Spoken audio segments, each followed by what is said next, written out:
পশ্চিম তীরের পেদুয়েল বসতিতে ইরানের ক্ষেপণাস্ত্র হামলার ধ্বংসাবশেষ একটি স্কুলের ভেতরে এসে পড়ার ঘটনা নতুন করে আতঙ্ক ছড়িয়েছে। ড্রোন ফুটেজে দেখা গেছে স্কুল প্রাঙ্গণে পড়ে আছে বিশাল আকারের ক্ষেপণাস্ত্রের অংশ, আর সেটিকে ঘিরে জড়ো হয়েছে স্থানীয় শিশুরা। কেউ হাতে তুলে নিচ্ছে ছোট টুকরো, কেউ আবার বিস্ময়ে তাকিয়ে আছে। স্থানীয় বাসিন্দা ইমবাল কর জানান,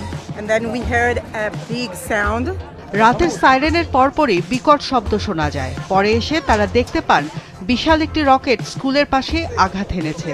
সবাই আশ্রয়কেন্দ্রে থাকায় বড় ধরনের ক্ষতি এড়ানো গেছে, যা অলৌকিক। একই সঙ্গে তিনি আরো বলেন, চলমান পরিস্থিতিতে শিশুদের জীবন পুরোপুরি বদলে গেছে। স্কুল বন্ধ, সারাদিন ঘরে থাকা আর সাইরেন বা বিস্ফোরণের অপেক্ষা।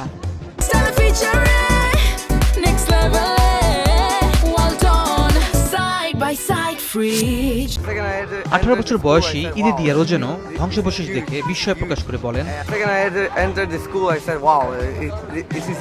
এত বড় কিছু তিনি আগে কল্পনাও করেননি। এমনকি স্থানীয়দের কেউ কেউ এটি সংরক্ষণ করে তাতে স্লোগান লিখে বসতির প্রবেশপথে রাখার পরিকল্পনাও করছেন।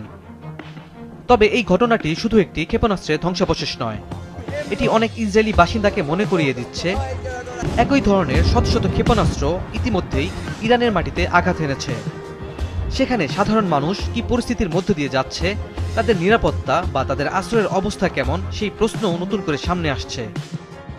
যুদ্ধের এই বাস্তবতা যেন দুই দিকেই একইভাবে বয়ে আনছে ভয়, অনিশ্চয়তা আর মানবিক সংকটের গভীর ছাপ।